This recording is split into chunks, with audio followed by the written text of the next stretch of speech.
So in the previous video, we talked about the difference between an open-ended fund and a closed-ended fund. Now, what are some of the types of closed-ended funds? So as we talked about before, investments in a closed-ended funds are normally not liquid investments. Now, what type of investments are not liquid or illiquid investments?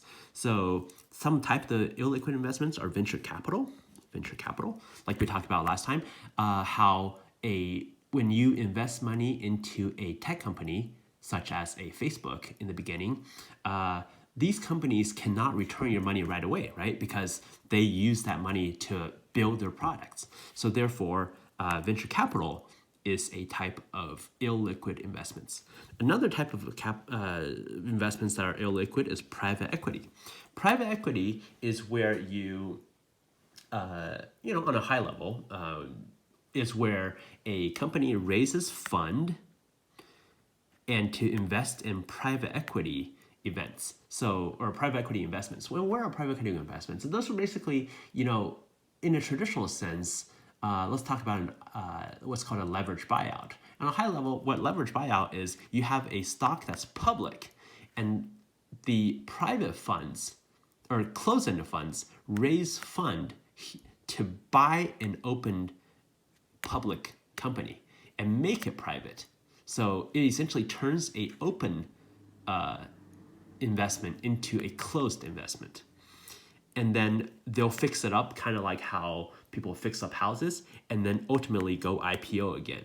So therefore, that money, during that process, the investor, you cannot get your money back whenever you want. Does that make sense? Because when the fund managers of a private equity fund are doing their work, you cannot just say, hey, why don't you stop right now, sell what's left over, and then get my money back. It doesn't work that way. They need a time horizon of maybe, I don't know, like 3 to 5 to 6 years to make that renovation happen at the newly private company to make it public. So that's why private equity is a illiquid investment. Another type of investment is real estate. Certain type of real estate investments. So real estate, say for example, if you're building a strip mall. Building a strip mall takes, I don't know, maybe a year, 2 years.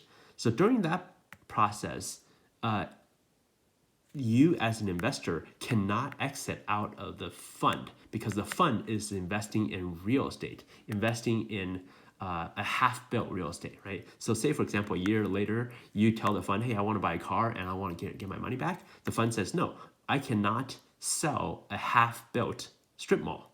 So that's why, these type of 3 investments are considered, the big categories, I guess, are considered closed-end fund or closed investments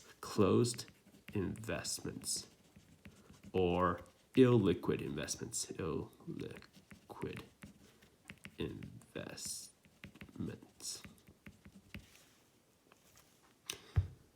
All right, so let's talk about the structure of a fund in our next video.